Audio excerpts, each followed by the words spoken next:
Dave stepped into the circle of light emanating from the fire, his manly figure casting a tall shadow behind him. "Good evening," he greeted as he approached. The two young girls replied in kind. "I'm delighted you've come, Mr. Wilson," Eunice exclaimed.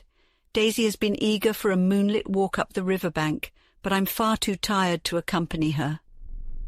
Eunice shot Daisy a playful smile, the latter's cheeks reddening with embarrassment. Dave, however, was thrilled at the prospect of spending time with the lovely young woman. Daisy was, in his eyes, the most precious girl in the world.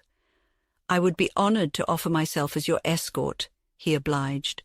"And she would gladly accept," Eunice chimed in, secretly hoping that Dave would profess his love to Daisy during the excursion. "Is there any danger?" Daisy inquired uncertainly. "Oh, none at all," Dave reassured her. "We'll only venture a little beyond the picket line before returning." Albert, as captain of the train, had ordered regular picket shifts set up, no different than if they had been traversing a prairie. Daisy retrieved a dark cloak from the wagon, draping it around her shoulders before accepting Dave's offered arm. The two set out on their journey up the river path. "Surely they'll know whether they're meant for each other by the time they return," Eunice remarked to herself while watching their silhouettes disappear into the distance. Daisy and Dave strolled arm in arm, sauntering past the picket guard and soon reaching the edge of the camp. Dark clouds began to envelop the once clear sky, intermittently blocking out the moon's glow. The still night air, save for the occasional scurrying of earth insects, was peaceful and quiet. "Will the Indians attack us before we hit Montana?" asked Daisy. "It's hard to tell," replied Dave. "We're a big group, and they usually don't attack unless they have 3 times our numbers. They don't want to fight. They try to avoid it. If a large war party comes across our trail, then we're in trouble. But we probably won't meet any big parties. The small ones may try to steal our livestock, but they'll stay out of range of our rifles." "If there is an attack, you and Albert will be more exposed than anyone else, won't you?" Daisy inquired. "Of course," the guide agreed. "As captains of the train, we're expected to face all the danger. That's what we're paid for." Daisy shuddered at the thought of the risk. "Well, Miss Daisy," said Dave in his plain, honest voice, "we all die some day. And from what I've seen of the world, we're always in danger. When a train I'm with is attacked, I don't think about my own death. I'm too busy trying to protect the train. And if someone has to die at the hands of those red devils, it's better if it's me than a man with a wife, sisters, and daughters who love him. You know, I'm alone in the world. If I should die and those red heathens scalp me, no one would grieve for me." At that moment, a cloud passed over the moon, casting darkness over the earth. If Dave had looked at Daisy, he would have seen her tears. "You're wrong," Daisy said softly. "There is someone in the world who would mourn for you." Dave thought for a moment, then replied, "Yes, I forgot about the crow killer. He loves me like a brother, even though he's old enough to be my father. We've only recently met, but I believe he cares for me." "Then there are 2 who would mourn for you, because there's someone else besides him," Daisy said, blushing deeply at her own boldness. Dave sensed a deeper meaning in her words and tone, causing joy to swell in his heart. Daisy could feel his arm trembling with the understanding that passed between them. When 2 people love one another and desire to express that love, it usually doesn't take long for them to acknowledge the truth. As they walked along the winding river in the darkness, Daisy and Dave knew they loved each other. How wonderful it is when the first love fills a heart that was once empty. After a moment of silence, Dave spoke. "Daisy, I've longed to tell you how much I care for you, but I didn't have the courage until now. I might be a poor guide, but if you give me your love, I'll work hard to build a home for you that you'll never be ashamed of sharing." "I could never be ashamed of any home where you are, Slim," Daisy replied, gazing up at her lover with her trusting blue eyes full of innocence and love. "I can't give you what you ask for since it's already yours." Slim Wilson had never felt happier, and so the lovers continued walking, weaving bright hopes for the future that always looks so blissful for those who are in love. Dave was so immersed in the captivating woman beside him that he didn't notice a dark figure following them, aligning their movements and halts, waiting for the moment to strike. As they sat by the riverbank holding hands and whispering sweet words of love and faith, the shadowy figure stretched out flat on the prairie, 100 yards or so from them, becoming invisible in the surrounding gloom. A few 100 feet away from where the lovers sat was a small grove of stunted oak trees. Hidden behind the thicket, away from the view of the fort and wagon camp, was a white horse with black patches on its flanks. It belonged to the Indian who claimed to be the chief of the Yankton Sioux. As the moon disappeared behind the clouds, the Indian emerged from the small grove, moving toward the lovers who were lost in their own world, unaware of the danger creeping up on them. The Indian slithered forward like a snake, carrying a long scalping knife, and his face was smeared with vermilion and white war paint. Every second he closed in on the oblivious pair, but just as he reached the midpoint between the grove and the lovers, the moon emerged again, and he sank into the grass. As soon as the moon disappeared, he continued his stealthy approach. However, there was someone else on the prairie who had spotted the Indian, a watcher moving quietly through the grass toward the lovers just like the Indian. When the Indian was 10 feet away from Daisy and Dave, he paused briefly to gather himself, like a cat about to pounce.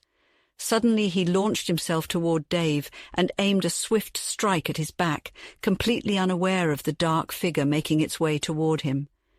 But at that moment, Dave moved a little to the right to kiss Daisy for the first time, and the Indian's knife only cut through his loose shirt. However, the impact of the Indian's attack sent Dave tumbling headlong into the river. The Indian then seized Daisy in his arms and was about to flee, when the dark shadow trailing him in the grass, Albert the Crow Killer, pounced on him. The Indian relinquished Daisy, who fell to the ground, and fought fiercely against the Crow Killer to escape.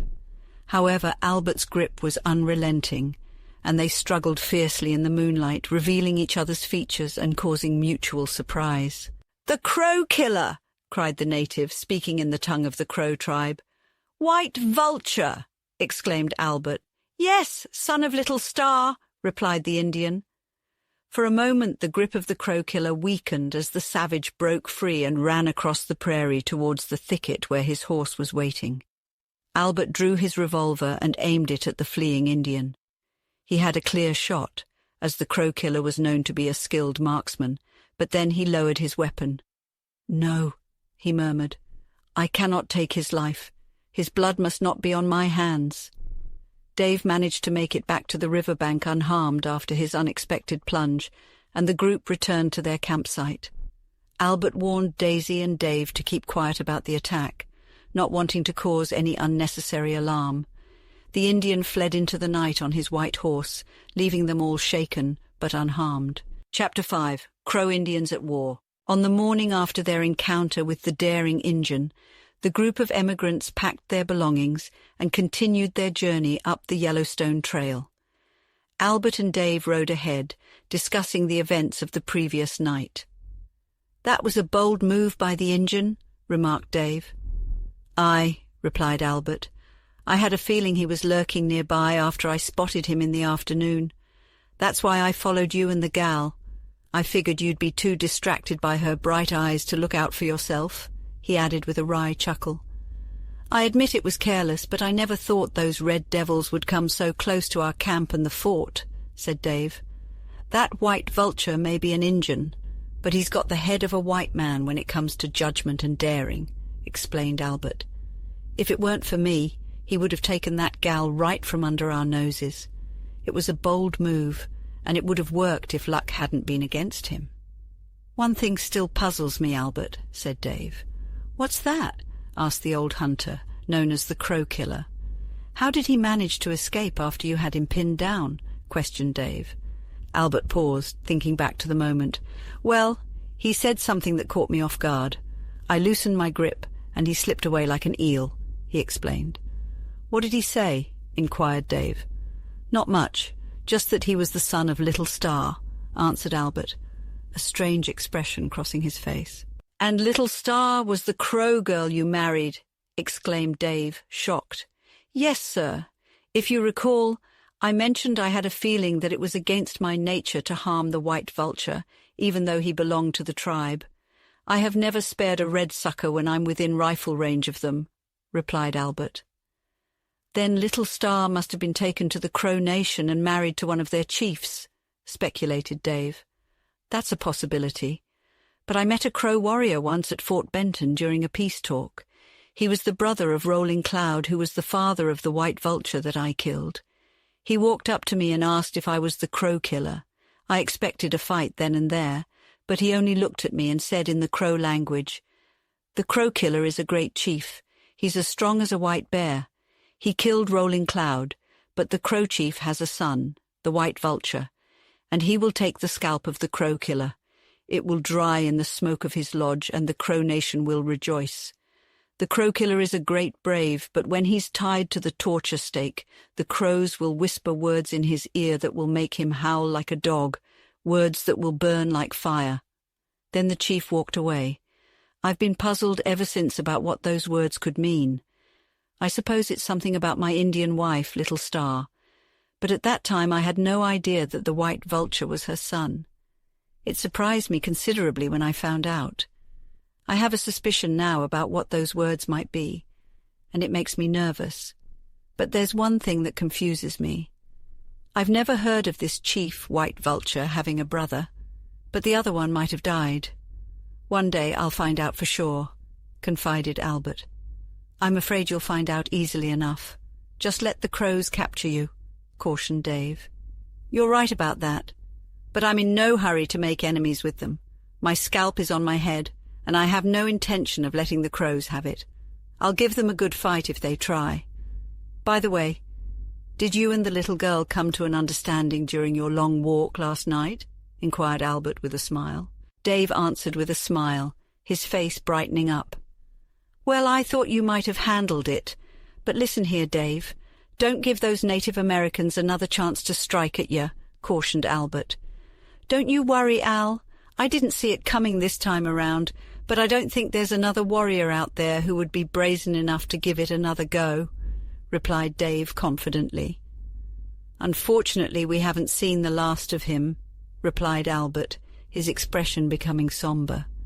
If we don't run into a big fight before we hit the headwaters of the Yellowstone, then I am a fool and no Indian fighter. I agree with you, Al, but it's going to take a whole lot more than one fellow to take down our lot.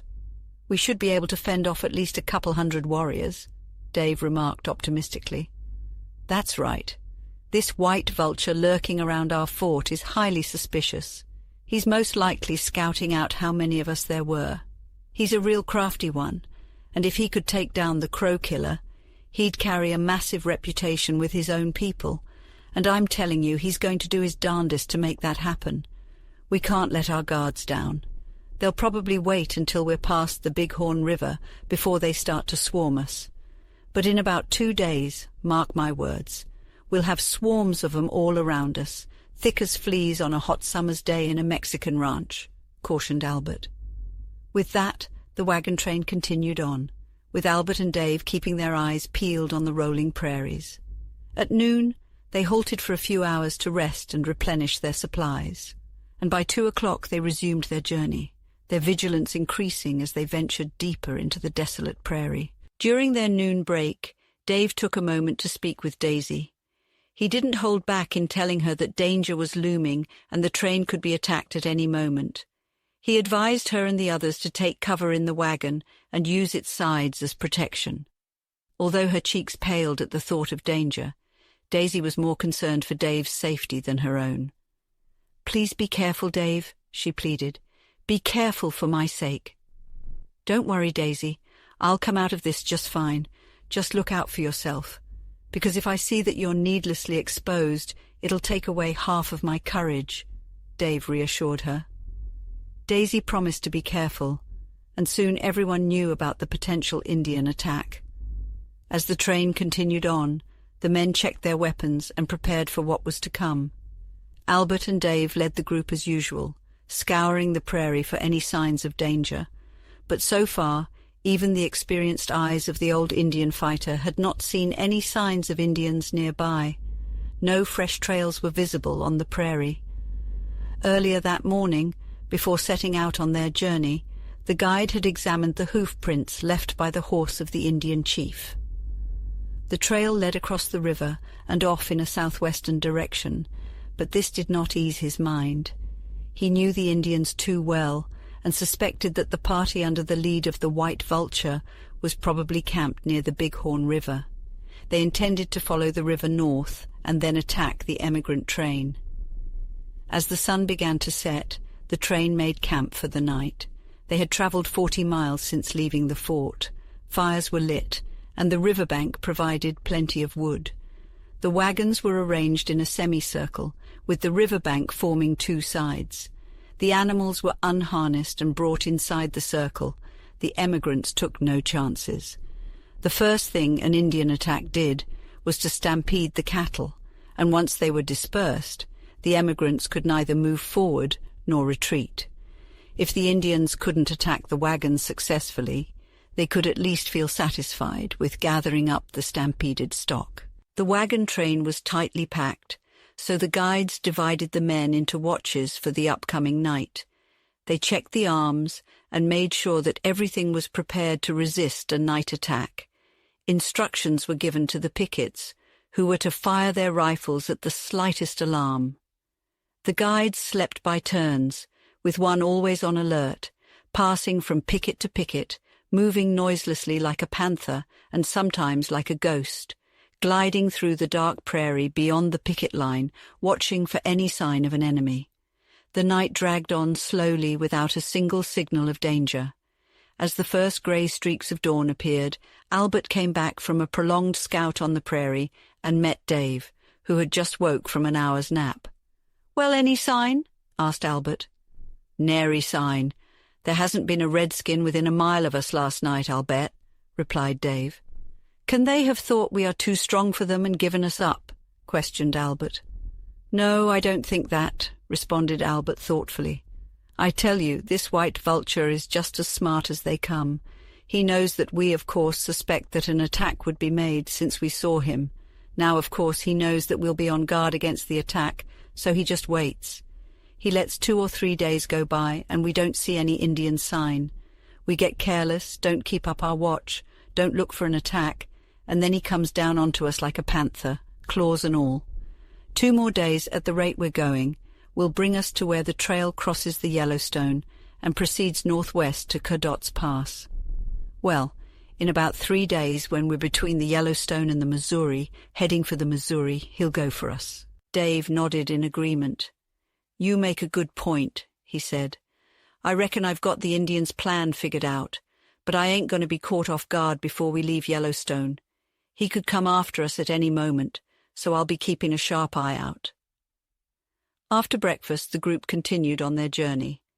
Meanwhile, the White Vulture was riding for his life across the prairie on a magnificent white horse. He crossed the Yellowstone and headed southwest, his path taking him through a rolling landscape dotted with small clusters of trees. Every so often he would pause and listen for sounds of pursuit. Assured that he was safe for the moment, he dismounted and tethered his horse to a nearby tree. From his pouch, he took out some sun-dried buffalo meat and had a meagre meal.